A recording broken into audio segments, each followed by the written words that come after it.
విను బిడ్డా, నువ్వు నన్ను పిలిచావు కాబట్టే నేను నీ ముందుకొచ్చాను.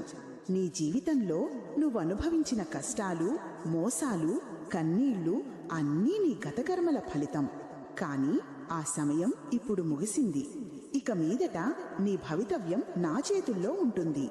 నీ జీవితంలో ఉన్న అడ్డంకులు తొలగిపోతాయి. నీకు నష్టం చేసేవాళ్లు దూరమవుతారు. నీ జీవితంలో మంచివాళ్లు వస్తారు. సరైన సంబంధాలు ఏర్పడతాయి.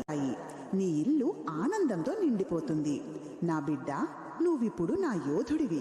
ఇక భయపడేవాడివి కాదు, పోరాడేవాడివి. నీ మనసు ప్రశాంతంగా ఉంటుంది. నీ నమ్మకం తిరిగి వస్తుంది. నీ జీవితంలో కొత్త అధ్యాయం మొదలుపెట్టు. ఇక నీ ముఖంలో నా కాంతి ఉంటుంది. నీ మాటల్లో నా శక్తి ఉంటుంది. నువ్వు ఎక్కడికైనా వెళ్ళినా వెలుగు విరజిమ్ముతుంది. నీ విజయము ఖాయం. అమ్మను నేను ఉండగా చింత ఎందుకు?